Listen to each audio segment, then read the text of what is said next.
প্রদেশ যুব কংগ্রেসের কনভেনশনে ব্যাপক গন্ডগোলের অভিযোগ। আহত অবস্থায় হাসপাতালে ভর্তি এক কর্মী।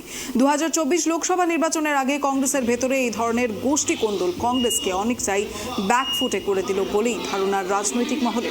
মঙ্গলবার যুব কংগ্রেসের কনভেনশন ছিল কোচবিহার স্থানীয় সাহিত্য সভা হল ঘরে।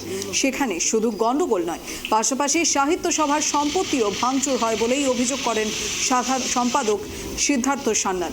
আরও অভিযোগ, কনভেনশন শুরু হওয়ার আগে কোচবিহার শহরের বেশ কিছু কংগ্রেস কর্মী সমর্থক হঠাৎ করেই তাদের উপরে চড়াও হয়, ব্যাপক মারধর করে এবং ঘটনায় সুকোমল বর্মন আহত অবস্থায় কোচবিহার মহারাজা জিতেন্দ্র নারায়ণ মেডিকেল কলেজে হাসপাতালে ভর্তি থাকেন। ঠিক কী কারণে সেই হামলা সেটা নিয়ে স্পষ্ট ব্যাখ্যা দিতে পারেননি তিনি। আজকে যুব কংগ্রেসের জেলা কনভেনশন,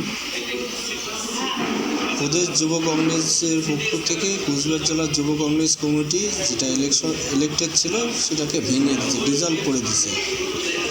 পরবর্তীতে আমাকে কার্যকরী সভাপতি করে প্রোগ্রামের নির্দেশিকা জারি করছে। আজকে 5ই মার্চ আজকে প্রোগ্রাম হওয়ার কথা ছিল আমাদের সাহিত্য সভা হলে। সমস্ত অ্যারেঞ্জমেন্ট শেষ হয়ে গেছে, আমাদের কর্মীরা চলে আসছে, কিছু রাস্তায় আছে। এমন অবস্থায় প্রাক্তন জেলা যুব কংগ্রেসের সভাপতি সুরজিৎ দাস, পিসিসির সদস্য জয়ন্ত চন্দ্র, এবার শুভজিৎ রায় ওরফে শিবু নামে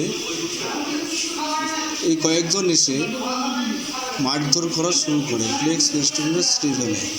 সঠিক কী হলো তা তো বলতে পারবো না। আমরা মূলত একটা রাজনৈতিক দলের গণসংগঠনের ভাড়া ছিল সম্ভবত, তারা ব্যবহারের জন্য আজকে নিয়েছিল, তাদের মিটিং বা একটা কোনো কিছু ছিল।